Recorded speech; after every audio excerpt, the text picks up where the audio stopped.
Good morning, class 8.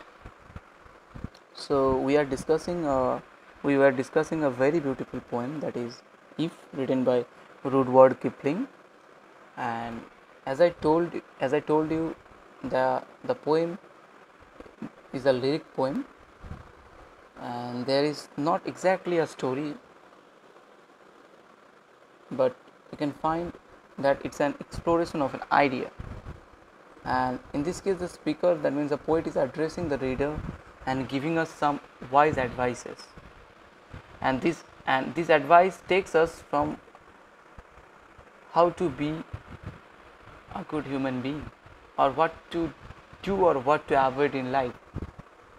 And he said that not to copy the bad behavior of others. So here in the last class, I have already explained the first two stanzas, and there we have found that Kipling, in the first stanza, Kipling says that to stay strong and clear-headed even if others are hostile towards us, or not trust us, and we should trust to we should trust to ourselves even when others don't. We should encourage our patience not to lie even if people lie about us. And he says that we should not hate others even we are hated ourselves. So so so in the first stanza, the poet advises this much. Then in the second stanza, he has given some advice on our thoughts and actions. The poet said that we should think and dream, but not allow these to control us, or we should not be too influenced by the moments of extreme success, that is, see, triumph and disaster, that is, success and failure. We should also be able to withstand seeing our truths manipulated by the others, or our hard work coming undergone or being broken. When something we have put effort into has broken, at that time we should work to fix it again, right? Now today we will be discussing the last two stanzas, right? So let's start. So in stanza 3, the third stanza, if you can make one heap of all your winnings and risk it on one turn of pitch and toss, and lose and start again at your beginning, and never breathe a word about your loss. So the poet is advising that we should be able to accumulate all we have and take a risk in one turn of the game, or in one term of our life, that is a game of pitch and toss, right? That we may lose the game, but we have to stay calm without uttering a word about the loss, and we should rebuild it from the beginning, right? So the poet is talking about the capability of taking big risk to achieve much greater success. You have to take risk, and sometimes you can lose the bet, but yet in another aspect, your mental toughness, you have to keep your mental toughness, right? You can lose the bet, can be failed, but you should not be broken down, right? See the next four line.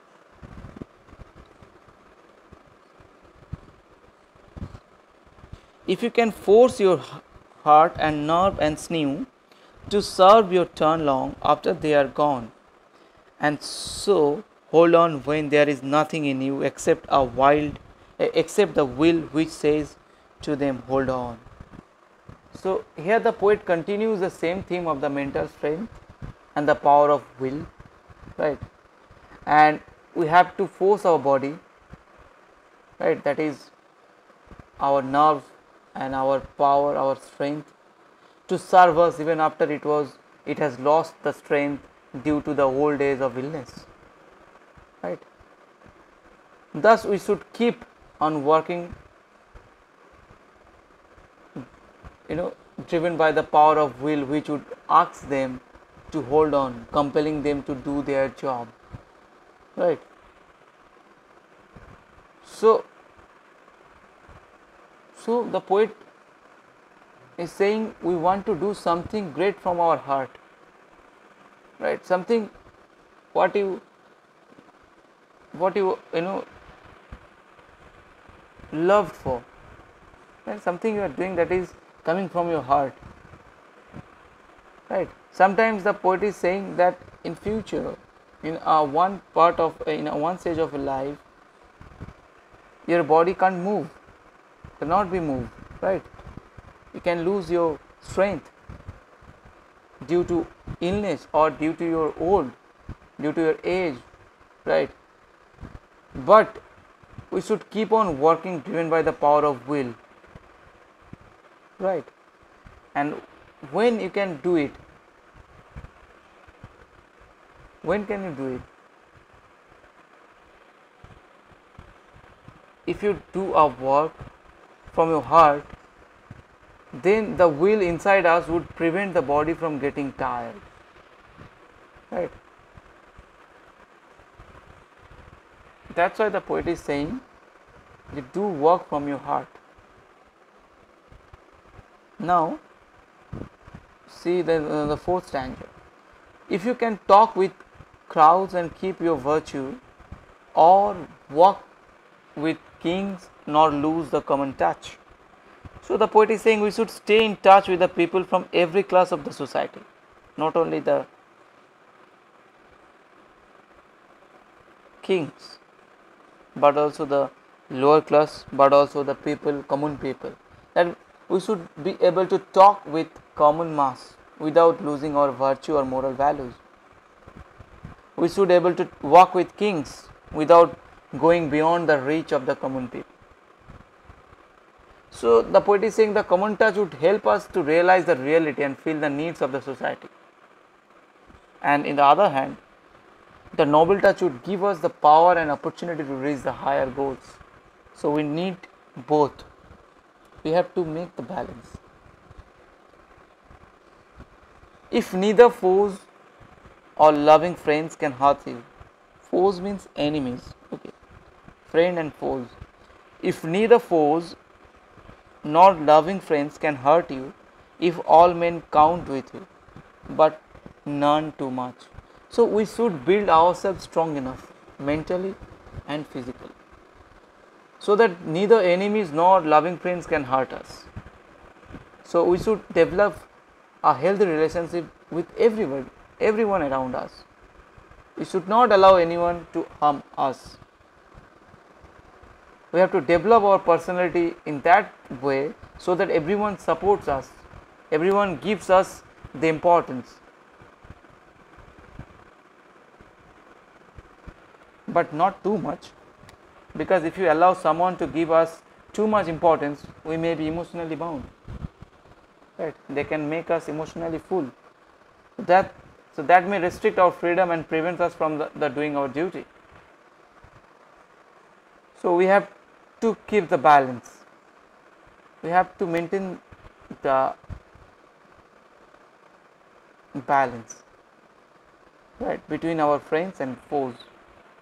If you can feel the unforgiving minute with 60 seconds worth of distance run,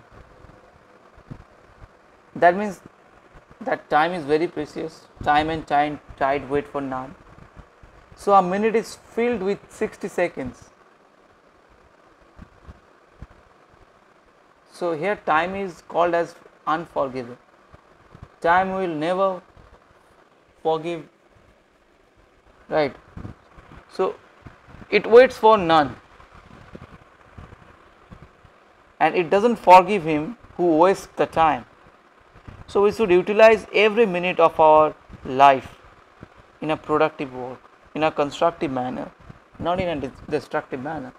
We should not waste time in doing something stupid some stupid task, because we can afford in our life. Time is very precious.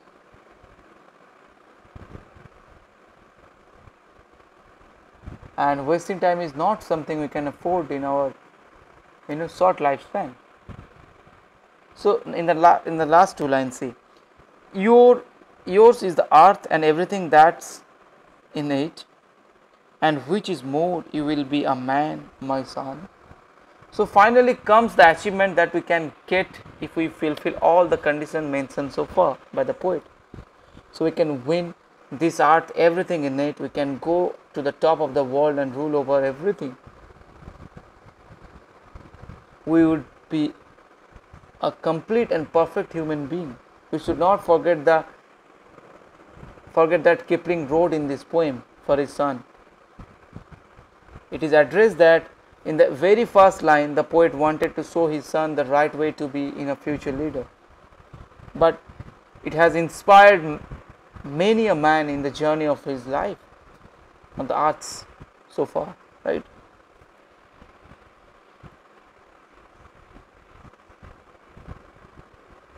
So the stanza 3, that explores the idea of perseverance, that is never giving up. And Kipling extended the concept of success and failure, saying that we should be able to lose everything we have earned and still have the motivation to build it up again. And as well as he said that, the poet says that we should never complain to others about our loss. We should push our nerves and emotion as far as they will go, right? And in the fourth stanza, in the last stanza, the poet is talking about achieving greatness but staying humble. He says that we should keep our individuality and goodness when talking to crowds, as well as staying in touch with every people, even when achieving high status. We should make ourselves liked by everyone, although not the point of the obsession. And if we can fill even the smallest amount of time with achieving our long-term projects with goals, then the earth is ours. The whole earth is ours, and we will be truly a human being, or a successful man, right?